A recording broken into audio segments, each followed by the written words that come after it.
Greetings, team. House Delaware State University. Hope everybody had a very restful weekend.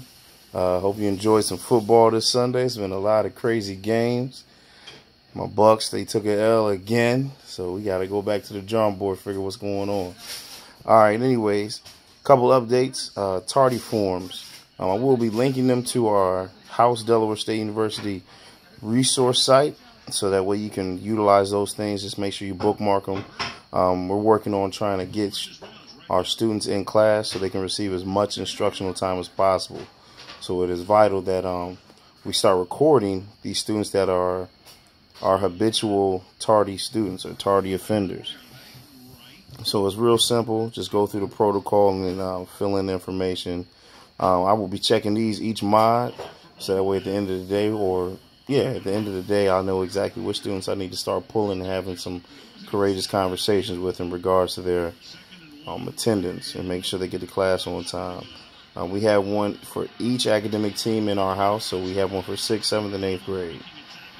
Thank you, Ms. Carry-On, for taking the initiative to actually create that. I just simply copied it and created the same thing for each academic team in our house. So kudos to you, Ms. Carry-On. Thank you for going and expediting that process.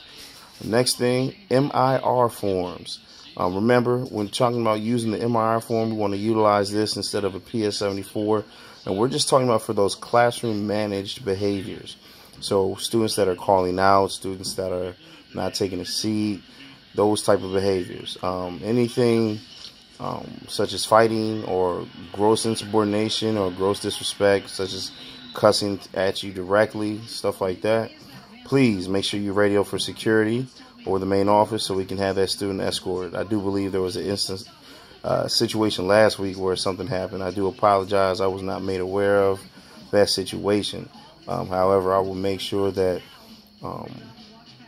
I am abreast and I am able to go and handle the situation if security or another staff cannot remove that student from your class. Anyways, back to the MIR form. So you just want to make sure that you use this 3-strike rule. So you want to use at least 3 interventions. So every time a student is doing something, so let's say we got little Johnny who is talking, so disrupting the flow of your instruction. You might want to use proximity control, stand next to them. You might want to change their seat. You might even want to just conference with them somewhere briefly, one-on-one. But, you want to do this thing at least 3 times. So maybe 3 different interventions. And I will be sharing some examples of interventions that you could possibly utilize in the notes for this week's updates. So after you've exhausted all 3 of those chances for that student to redirect their behavior, please complete the MIR form. Now, when you complete the form, just fill in the information that it asks you, but also make sure that you make a call to myself or Ms. Holmes notifying us that you are sending a student down with this form or for the purposes that will be explained on the form. From there, we will take it and figure out what the best or what the next course of action should be. And by the end, so step 4 or 5, we should definitely keep you in the loop as to what the resolution of that situation is going to be. Next up, on Friday's PD, they talked about restorative practices. So it's really just about making your classroom an environment of respect and equity. So just make sure that you are working to build relationships, establishing a rapport with each of your students. I know that the main thing is really trying to come in day out with a clean slate. So not holding against the student what they may have done the day previously. And just letting them know that you are there and you do care. However, letting them know what your standards are and your expectations. So really establishing rituals and routines in your classroom. That's what really it all boils down to. And remember, when we're talking about adolescent development right now, this middle school age, our students are really more concerned with being social, and they tend to be a little bit more rebellious. So it falls on us and it behooves us to be more patient with our student.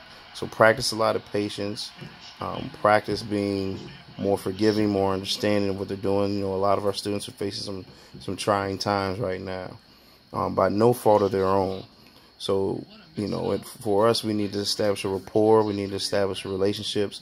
And it starts with being patient, and it starts with being respectful to them as well.